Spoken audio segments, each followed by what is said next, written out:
तो पीओके पर एस जयशंकर के बयान से कश्मीर की सियासत में हड़कंप मच गया है। जयशंकर के बयान पर अलग अलग नेताओं ने प्रतिक्रिया दी है। ऐसे में हमारा छठवां सवाल इसी पर आधारित है, वो ये कि पीओके पर एस जयशंकर के बयान से जम्मू कश्मीर की सियासत में हलचल क्यों। आइए आपको सुनाते हैं क्या है इस पर सियासी सुर। एक हिस्सा पाकिस्तान के पास में, उस पर भी आज फॉरेन मिनिस्टर साहब ने कहा है कि हम वापस लेके आएंगे। किसने रोका? मुझे बताइए ना, किसने रोका? हमने कभी कहा कि मत लाओ?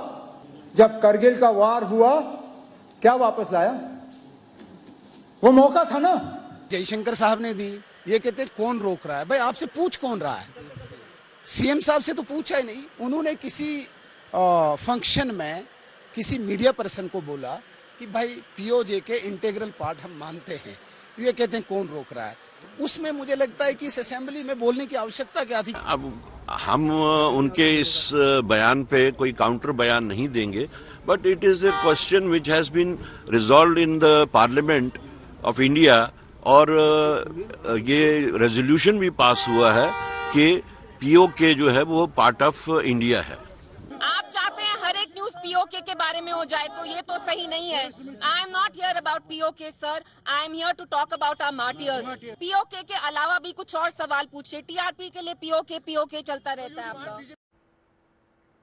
मुंबई हमले के आरोपी तहव्वुर राणा के भारत प्रत्यर्पण की मंजूरी मिल चुकी है, लेकिन तहव्वुर भारत वापस नहीं आना चाहता, लिहाजा वो तरह तरह की चालें चलकर प्रत्यर्पण को डिले कर रहा है। हमारा सातवां और अंतिम सवाल इसी से जुड़ा हुआ, वो ये कि मुंबई हमलों के आरोपी तहव्वुर राणा प्रत्यर्पण से बचने के लिए क्या चालें चल रहा है, बता रही है हमारी संवाददाता नलिनी। 26/11 मुंबई हमले के आरोपी तहव्वुर राणा ने अब यूएस सुप्रीम कोर्ट का दरवाजा खटखटाया है अपने एक्स्ट्राडिशन को लेके। तहव्वुर राणा ने अपनी अर्जी में यूएस सुप्रीम कोर्ट से अपने एक्स्ट्राडिशन पे एक इमरजेंसी स्टे मांगा है।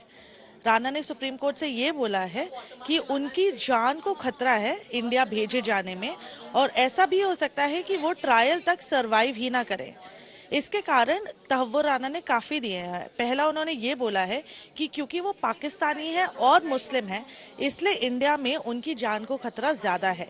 उन्होंने ये भी बोला है कि इंडिया में बढ़ती तानाशाही की वजह से तहव्वुर राणा के खिलाफ कुछ भी टॉर्चर किया जा सकता है, और ऐसा भी हो सकता है कि उन्हें ट्रायल में हिस्सा ही ना लेना दिया जाए। और आखिरी बात जो तहव्वुर राणा ने अपनी याचिका में बोली है, वो ये बोली है कि उनको बहुत सारी बीमारियां हैं, बहुत मेडिकल इश्यूज हैं, जिसकी वजह से ऐसा हो सकता है कि वो ट्रायल तक पहुंच ही ना पाए और वो टॉर्चर झेल ही ना पाए। ये देखना रह जाता है कि सुप्रीम कोर्ट यूएस का कितनी जल्दी और कितनी शीघ्रता से इस पूरे मामले में सुनवाई करेगा।